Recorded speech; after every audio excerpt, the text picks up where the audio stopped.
What's up mga kaberks?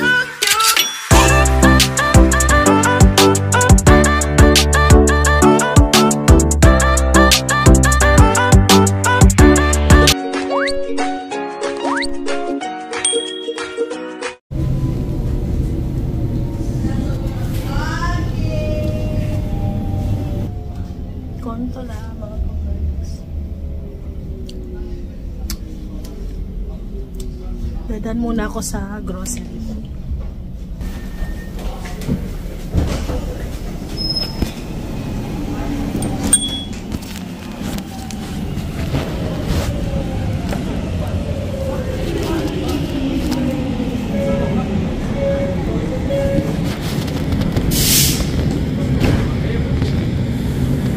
Ang tagal ni-renovate itong Contola station na to mga kaberks. Pinaganda nila, ayan o.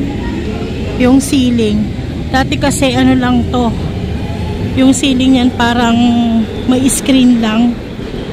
Eh napapasukan ng mga ibon.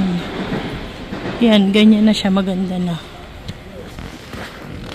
Tapos ito. Yung yan. Mga drenaway nga nila. Tignan nyo yan o.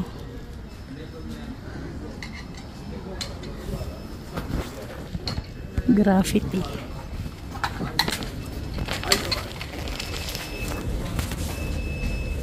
So dadaan muna ako sa grocery mga kaberks kasi merong pa-order kay Kiro na yema cake.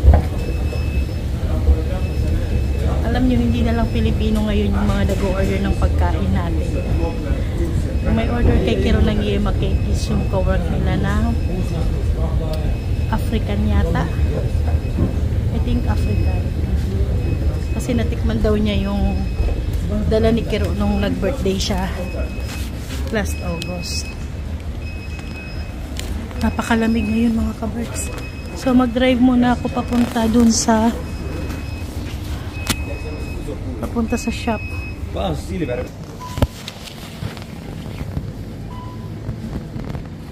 Bibili nga pala ako ng mushroom. Iniisip ko kung mushroom na fresh or mushroom na nakalata yung bibilhin ko. Wait lang.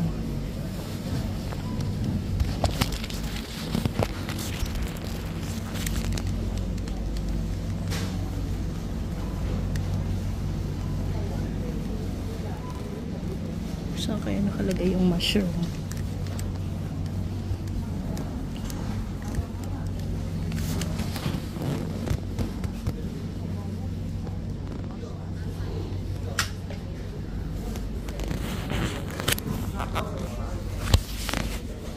Lalim naman ang karton nila. Ay, kailangan kong bumili ng maraming itlog kasi cake ang iluluto natin. 2 kahon.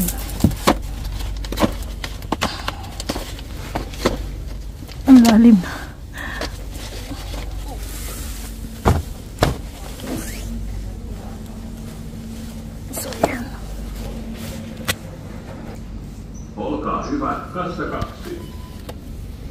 Yan. Bili ako nitong mushroom.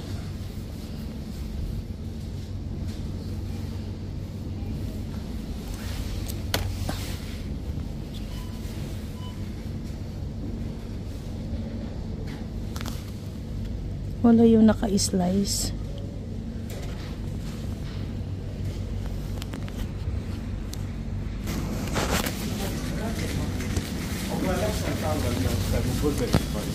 Ang daming bagong display pagka ganitong magpapasko.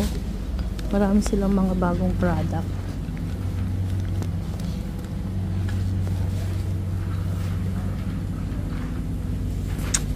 Itong mga to, alam nyo ba mga kaberks, masarap to. Pistachio hazelnut spread. Mamimili ako nito, nag-iipon ako ng mga to mga kaberks. Ito, lumalabas lang tong mga product nila na ganito bago mag-Christmas. Medyo pricey yung mga product na to pero masarap kasi yun, itong tatak ng deluxe Yan, mga yan. Namimili. Uy, may pistachio, ano? Biscuit cake. Pistachio cream filling. Bili nga ako nito.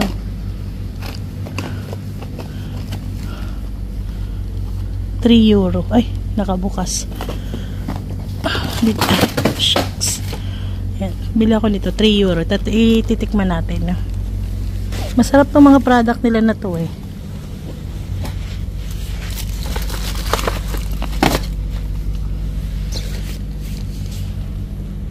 Medyo pricey pero masarap. Puff pastries. Ito masarap din tong mga to. Ito masarap to talaga tong hazelnut pistachio. €4.49.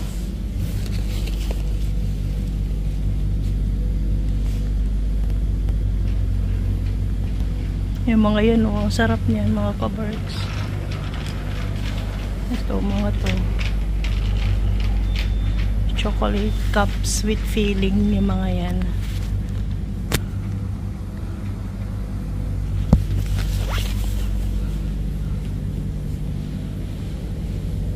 Dito ako namimili ng mga ginagamit ko sa baking. Yung iba lang naman.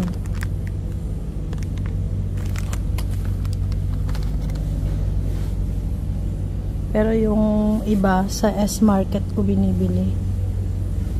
Kaya itong mga to, kailangan ko sigurong bumili nito para pang ano ko sa Christmas. Ito. Snowflakes.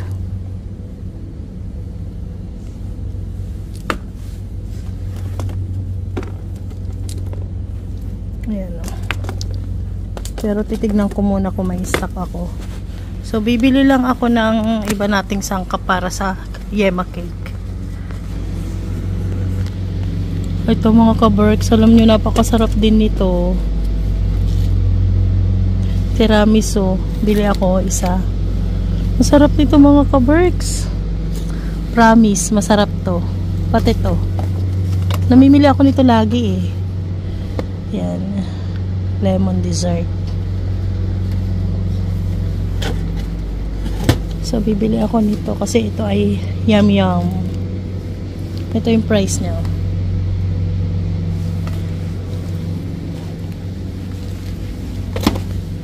Ito naman yung mga chocolate na binibili ko. Ayan.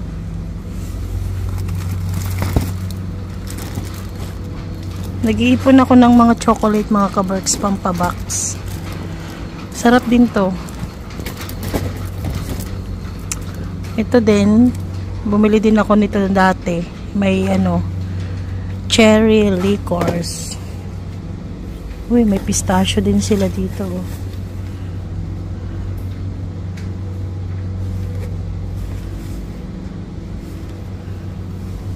Alam mo, style ko pag namimili ako mga kaberks. Tinitignan ko yung tawag nito. Yung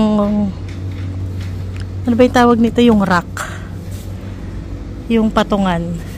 Kapag alam kong maraming bawas, ibig sabihin bestseller siya. So doon ako kukuha ngayon ng pinamimili ko. Ibig sabihin masarap siya, ganun. Yun yung Belgian chocolates.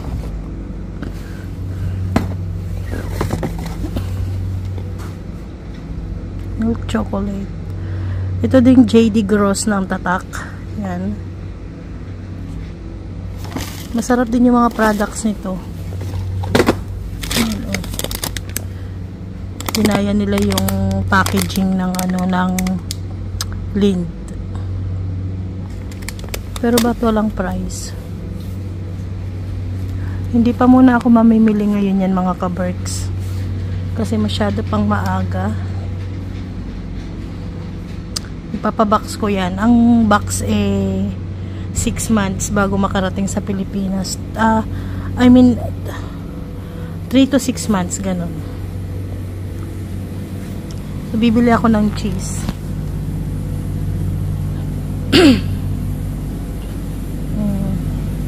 cheddar cheese. Bakit wala yung cheddar ito? Yan.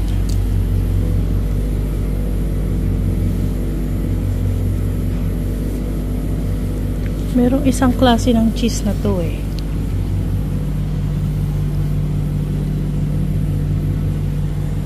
Pero ito muna bibilhin ko.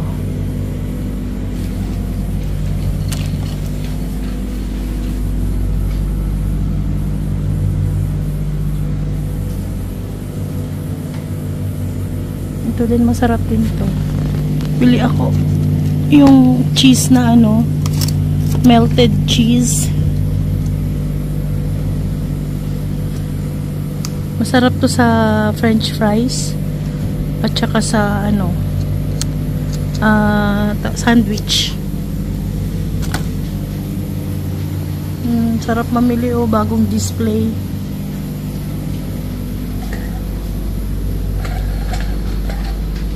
Pag ganitong Christmas, magki-Christmas mga ka-birds, marami silang mga bagong products. Ito din, masarap din to. Ang sarap nito mga ka-birds.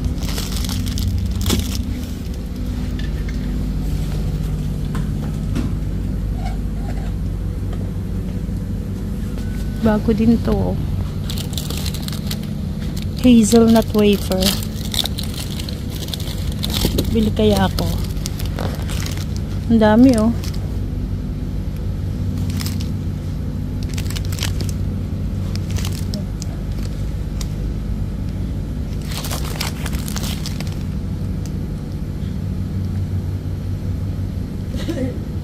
$2026 ang expiration niya.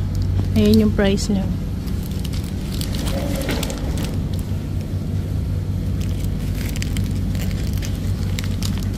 Bili ako ng isa. So, bayad na muna tayo dahil mabigat yan.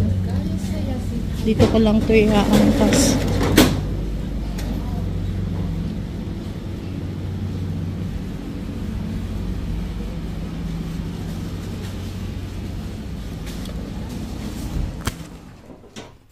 Dito na ako sa bahay mga ka-works.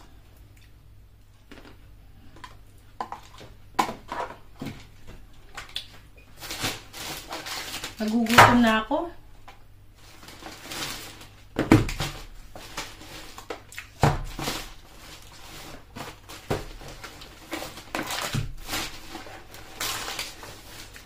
Luluto ko ngayon yung ano, yung ayuda ni Julie, yung mga beef.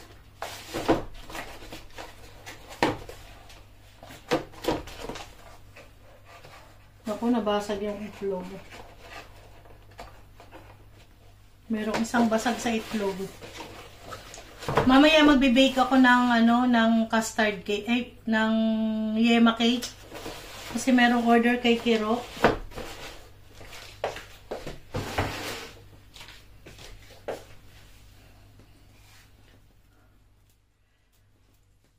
Akalain mo ba yung mag-o-order yung ano mga ka-birds? Ibang lahi. So, ito yung mga binili ko. Yan, cheddar cheese. Cheddar cheese na, ano to yung melted. Ito yung binili natin na ano. Pakita ko sa inyo mga ka-birds. Masarap to eh. Natikman ko to dati. Ano, bagong dating lang kami nun dito. Na-curious lang ako. Sabi ko, akala ko ano, para siyang cake, ganon. Tapos, nung bibili na ako, mga sumunod na buwan, wala na akong makita nito. Hanggang sa naobserbahan ko, lumalabas lang to, tong product na to, bago magpasko. So, lagi ko na siyang inaabangan. Ayan o. Ayan. Ayan siya. Ang sarap nito mga ka-works, promise. Tikman natin.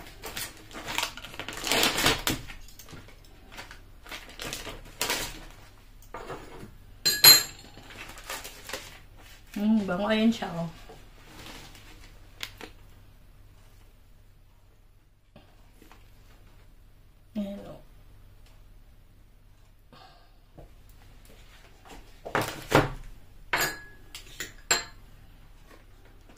Masarap to sa kape.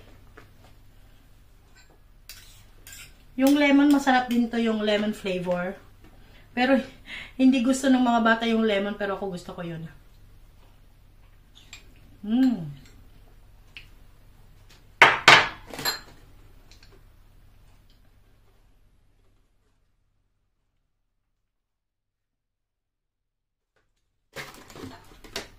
Ang tapang nung kape.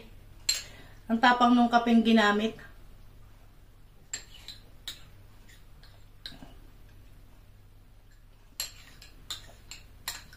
Tsaka hindi siya gaanong matamis.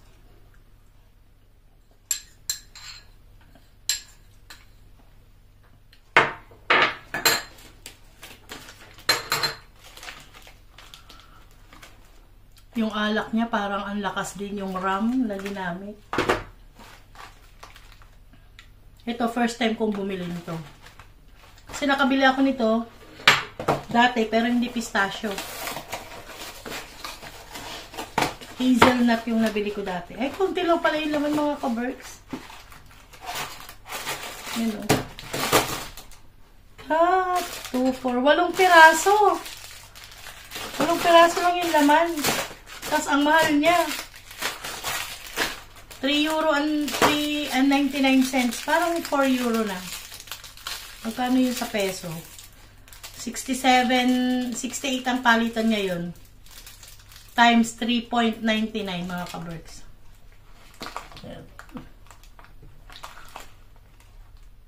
Ang sarap.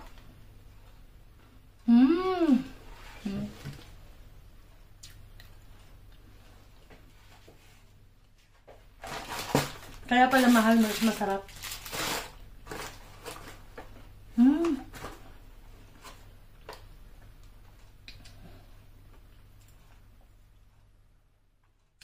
May buo-buong pistachio.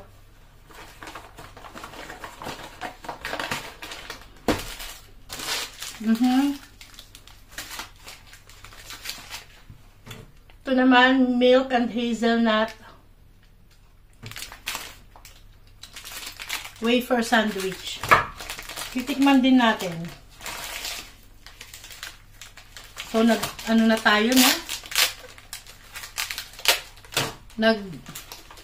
Taste test na tayo.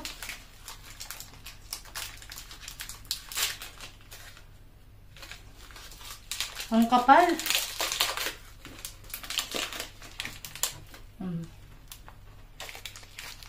Ayan siya.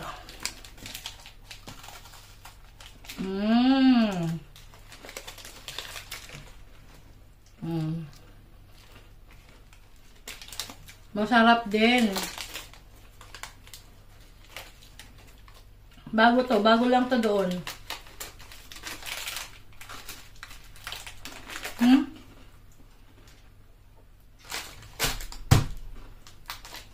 Tama na nga mga ka-Berks, baka mamaya maubos ko to.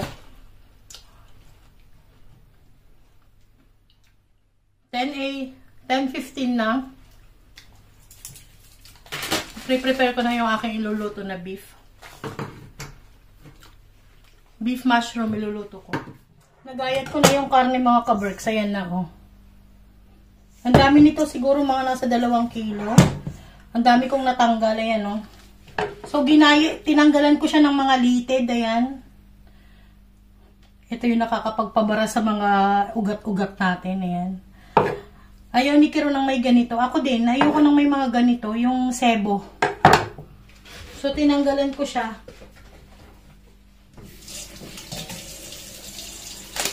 Marami rin akong natanggal na litid. Wala yung mga excess fat mga ka-Berks. Ayan o, dami. Kahit pag bumibili ako ng nung ginagawa kong beef, ibang luto ng beef, tinatanggalan ko din yan ng litid. Litid ba yung tawag dyan?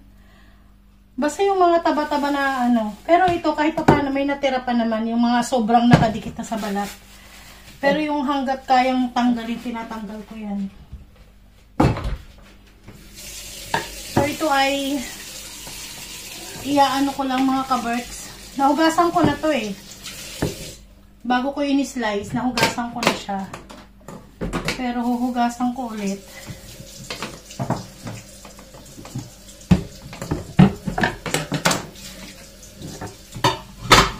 Nalamasin ko lang siya ng asin. Pero naano ko na to siya. Nalamas ko na siya ng asin at saka nalamas ko na ng asin at saka suka.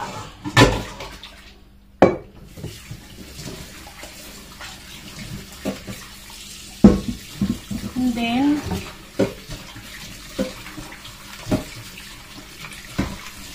iaano ko siya sa ano,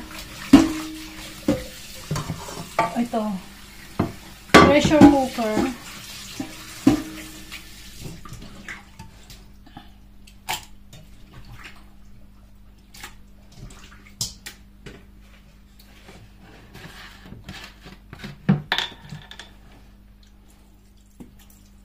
Mamarinate ko siya sa toyo at saka kalamansi.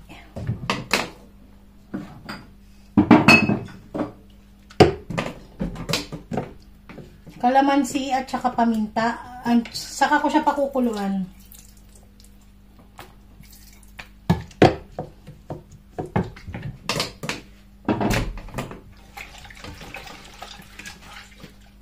And then, meron ako ditong ano, instead of chopped na garlic, ito garlic powder. At saka pepper. Yung powder na ano, paminta, ang ilalagay ko.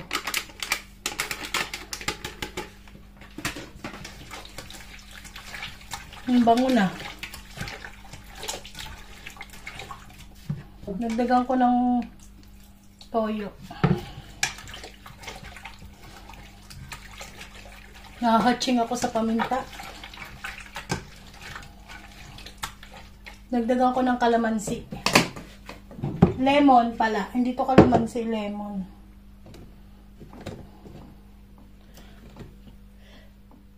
Excuse me. Tama ba? Lemon at saka kalamansi, pareho lang.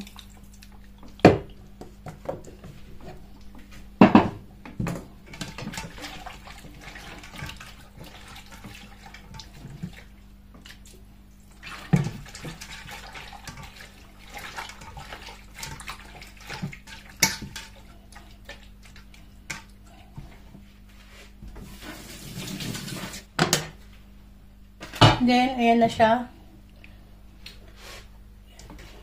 Dinagdagan ko ng toyo para hindi siya maputla. Tapos, dadagdagan ko lang to ng tubig. Yung tama lang na lubog siya. Ayan, ganyan lang. Pakukuluan ko na to ng siguro mga 1 hour. 45 minutes to 1 hour. Kasi maninipis naman yung hiwa niya. Salang ko na. And then, mamaya, titimplahan ko ulit ito ng toyo. So, antayin natin to mga 1 hour. 45 to 1 hour. After 40, hindi 40, ano lang, 20 minutes. Iluto na yung ating beef. Sobrang lambot niya na. So, igigisa ko na mga kaberks. Painit na tayo ng mantika.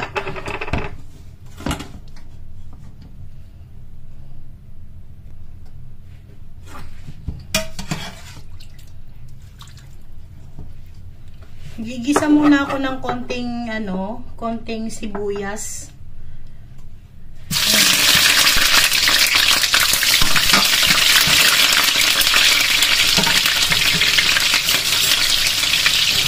Marami akong ilalagay na sibuyas at bawang para masarap siya.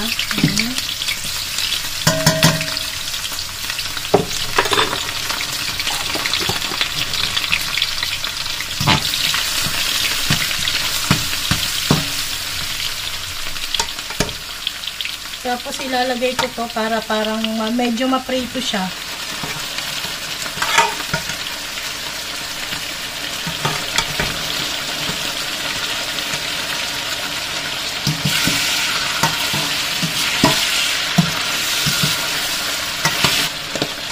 Gusto ni Kiro gusto daw niya yung parang style tuyok na pagkaano. Talagyan ko sana, gagawin ko sana itong beef mushroom with cream sana Kaya lang, gusto niya parang style tapa daw. Kasi nung nakaraang araw, nagpunta kami kay Julie, at ang ulam nila dun ay beef steak. So, gusto niya ng ganun daw.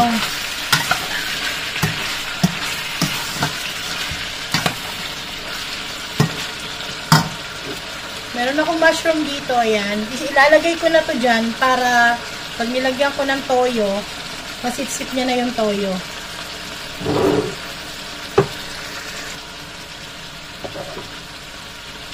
So, hinati ko sa gitna yung ibang mushroom kasi malalaki masyado.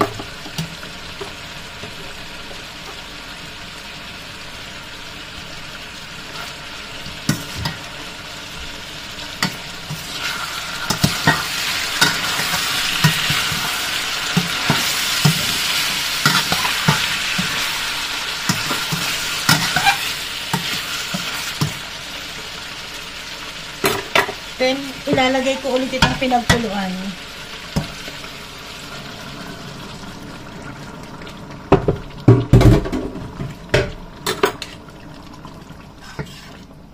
So, ganyan na yan mga kaberks hanggang sa matuyo siya. Nagdagan ko ng paminta. Maraming paminta.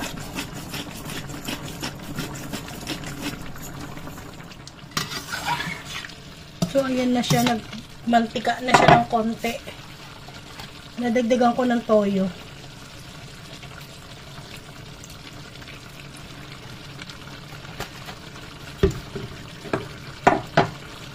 So, ilalagay ko tong ibang sibuyas.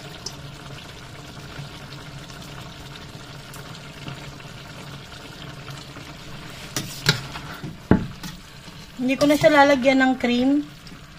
Ganito na lang siya. Akala mo adobo no mga kaberks. Adobo na may adobo na may mushroom. Ganyan na lang siya. Papatuyuin ko na lang siya ng tuyo pa. Konting tuyo pa siya.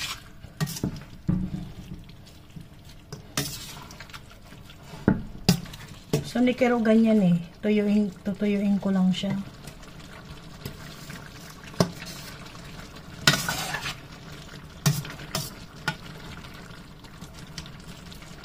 Ganyan lang mga kaberks. Napakalambutan yun. Tingnan nyo, durog na yung karne. Pero okay lang. Masarap yung ganyan. Kala mo corned beef na.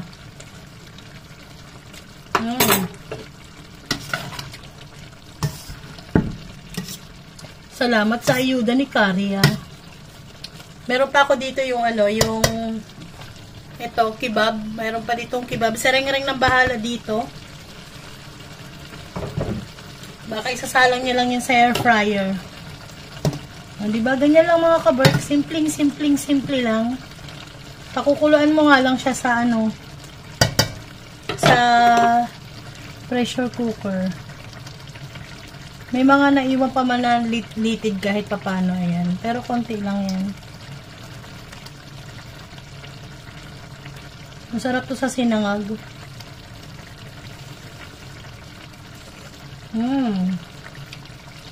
Alam niyo, parang na siyang corned beef. So, sobrang lambot.